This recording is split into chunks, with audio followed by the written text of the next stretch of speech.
السلام عليكم ورحمة الله وبركاته. بسم الله الرحمن الرحيم. الحمد لله رب العالمين. الصلاة والسلام على سيدنا محمد وعلى آله وصحبه أجمعين. أما بعد. സാമ്പത്തിക ശാസ്ത്ര മേഖലയിലെ ഇസ്ലാമിക ബദൽ എന്നതാണ് വിഷയം. സാമ്പത്തിക ശാസ്ത്രത്തെ നമുക്ക് മൂന്നായിട്ടാണ് ആധുനിക ലോകം വിലയിരുത്തുന്നത്. ഒന്നാമത്തേത് മുതലാളിത്ത സമ്പദ് വ്യവസ്ഥ, രണ്ട് സോഷ്യലിസ്റ്റ് സമ്പദ് വ്യവസ്ഥ, മൂന്നാമത്തേത് ഇന്ത്യ ഉൾപ്പെടെയുള്ള പല രാജ്യങ്ങളും കൈക്കൊള്ളുന്ന മിശ്ര സമ്പദ് വ്യവസ്ഥ. ക്യാപിറ്റലിസത്തിലെ നല്ല വശങ്ങളും അതുപോലെ തന്നെ സോഷ്യലിസത്തിലെ നല്ല വശങ്ങളും കൂടെ ഒരുമിച്ച് കൂട്ടിയിട്ട് ആ രണ്ടിലെയും നല്ല വശങ്ങൾ എടുത്തുകൊണ്ട് പ്രവർത്തിക്കുന്നതാണ് മിശ്ര സമ്പദ് വ്യവസ്ഥ എന്ന് പറയുന്നത്. ഇന്ത്യ ഉൾപ്പെടെയുള്ള പല രാജ്യങ്ങളും അതാണ് ഫോളോ ചെയ്യുന്നത്. കാരണം സോഷ്യലിസം എന്ന് പറയുന്നത് പണത്തിൻ്റെ ആധിക്യത്തെ വളരെ കുറച്ച് കാണുന്ന, അല്ലെങ്കിൽ പണമല്ല ആളുകളാണ് വലുത് എന്നതാണ് സോഷ്യലിസത്തിലെ ഒരു ചിന്താഗതിയെങ്കിൽ മുതലാളിത്ത വ്യവസ്ഥ എന്ന് പറയുന്നത് നേരെ തിരിച്ചാണ്. പണമാണ് അവിടെ പ്രധാനമായിട്ടും നോക്കുന്നത്. ആളുകളുടെ സാമ്പത്തിക സ്ഥിതി എന്നതിൽ ഉപരിയായിട്ട്, ആളുകളുടെ ക്ഷേമം എന്നതിലുപരിയായിട്ട് ക്യാപിറ്റലുകളുടെ, കോർപ്പറേറ്റുകളുടെ ഒരു സാമ്പത്തിക സ്ഥിതി മെച്ചപ്പെടുത്താൻ വേണ്ടിയിട്ടാണ് ക്യാപിറ്റലിസം ശ്രദ്ധിച്ചുകൊണ്ടിരിക്കുന്നത്. ഈ രണ്ട് മേഖലകളിലെയും സോഷ്യലിസം മാത്രം നോക്കിക്കഴിഞ്ഞാൽ, ക്യാപിറ്റലിസം ഇല്ലാതായി കഴിഞ്ഞാൽ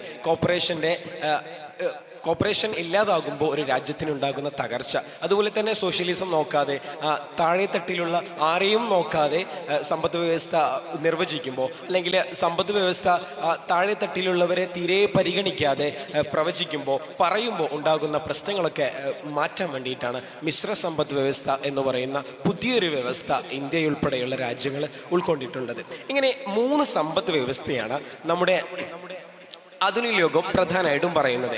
ഇതിലെ ബാർട്ടർ സമ്പ്രദായം മുതൽ ഇന്ന് നവമുതലാളിത്ത സമ്പ്രദായം വരെയുള്ള ഒരുപാട് മേഖലകൾ കടന്നു വന്നിട്ടുണ്ട്. ഒരുപാട് കാലം നമുക്ക് അതിൽ കടന്നു വന്നിട്ടുണ്ട്. അപ്പോഴൊക്കെയും ഈ ഒരു സാമ്പത്തിക മേഖല ഇങ്ങനെയാണ് കടന്നു വന്നിട്ടുള്ളത്. അപ്പം ഇവിടെ നമുക്ക് ഇസ്ലാമിക ബദൽ തേടുന്നുണ്ട്.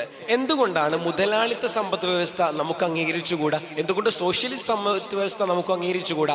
ഇസ്ലാമിന് ഒരു തനതായിട്ടുള്ള ഒരു മാർഗം പലതിലും ഉണ്ട് എന്നതുപോലെ തന്നെ ഇസ്ലാം 5 വക്ത് നിസ്കാരം മറ്റൊരു മതത്തിലും ഇല്ലാത്തതുപോലെ 5 വക്ത് നിസ്കാരം അത് മുത്തനബി സല്ലല്ലാഹു അലൈഹി വസല്ലം തങ്ങൾക്ക് മാത്രം പ്രത്യേകമാക്കിയതാണ്. അതുപോലെ ഓരോ കാര്യങ്ങളും നമുക്ക് പ്രത്യേകം ചെയ്തു തരുമ്പോൾ, മറ്റൊരർത്ഥത്തിൽ പറഞ്ഞാൽ ഉപ്പ് മുതൽ കർപ്പൂരം വരെ എങ്ങനെ ഉപയോഗിക്കണമെന്ന് വളരെ കണിശമായി പറഞ്ഞ നമ്മുടെ ഇസ്ലാം ഈ ഒരു കാര്യത്തിലും സാമ്പത്തിക മേഖലയിലും ഒരു സമൂഹത്തിൻ്റെ എല്ലാ ഉയർച്ചക്കും അതിൻ്റെ താഴ്ചക്കും ഒക്കെ കാരണമാകുന്നതാണ് സാമ്പത്തിക മേഖല എന്ന് പറയുന്നത്. ഈ സാമ്പത്തിക മേഖലയെക്കുറിച്ചും ഇസ്ലാം വളരെ നല്ലൊരു കാഴ്ചപ്പാടാണ് വെച്ചിരിക്കുന്നത്. നമുക്ക് നമ്മുടെ സക്കാത്തിനെ കുറിച്ച് വെറുതെ ഒന്ന് നോക്കാം.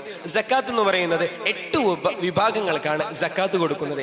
ഈ 8 വിഭാഗങ്ങളിൽ പുതുമുസ്ലിം ഉണ്ട്, മിസ്കീൻ, ഫക്കീർ തുടങ്ങിയിട്ടുള്ള 8 വിഭാഗങ്ങളാണ് സക്കാത്തിന് അവകാശികളായിട്ടുള്ളത്.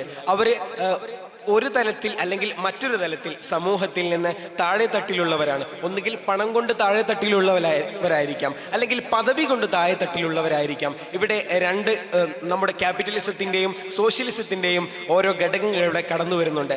പണം കൊണ്ട് താഴെ തട്ടിലുള്ള ആളുകളെ പരിഗണിക്കുന്നു. സോഷ്യലിസത്തിൻ്റെ ഒരു പ്രധാന കാര്യമാണ് പണമില്ലാത്തവരെ സഹായിക്കുന്നു എന്നുള്ളത്. അതുപോലെ തന്നെ സാമ്പത്തിക ശേഷി തീരെയില്ലാത്തവരെ സഹായിക്കുന്നു മുതലാളിത്ത വ്യവസ്ഥയും, അതുപോലെ തന്നെ സ്ഥാനം തീരെയില്ലാതെ നിൽക്കുന്നവരെ സഹായിക്കുന്ന സോഷ്യലിസത്തിൻ്റെയും 2 പ്രധാന ഘടകങ്ങൾ കൂടെ ഇവിടെ നമ്മുടെ സക്കാത്തിൽ നമുക്ക് കാണാൻ പറ്റും. മാത്രമല്ല ഇസ്ലാമികയിലെ മറ്റെല്ലാ മേഖലകളിലും ഈ ഒരു സംഭവം നമുക്ക് കാണാൻ വേണ്ടിയിട്ട് പറ്റും. മറ്റൊരു കാര്യമാണ് പലിശ എന്ന് പറയുന്നത്. മുതലാളിത്ത സമ്പദ് വ്യവസ്ഥയിലെ വലിയൊരു ഘടകമാണ് പലിശ എന്ന് പറയുന്നത്. മുതലാളിത്ത വ്യവസ്ഥയിലെ പലിശ അതുകൊണ്ട് അർത്ഥമാക്കുന്നത് മറ്റൊന്നുമല്ല, കോർപ്പറേറ്റുകളുടെ വികസനത്തിന് വേണ്ടി, വലിയ ആളുകളുടെ വികസനത്തിന് വേണ്ടിയാണ് ഈ ഒരു പലിശ സമ്പ്രദായം നിലനിൽക്കുന്നത്. ഇസ്ലാം അതിനെ പാടെ ഒഴിവാക്കിയിരിക്കുകയാണ്. ഹറാം എന്നാണ് അല്ലാഹു തആല അവൻ്റെ ഖുർആനിലൂടെ പറഞ്ഞിട്ടുള്ളത്. അതുകൊണ്ട് ആ ഒരു പലിശ സമ്പ്രദായത്തെ ഒഴിവാക്കിക്കൊണ്ട് മറ്റു പല മാർഗങ്ങളും,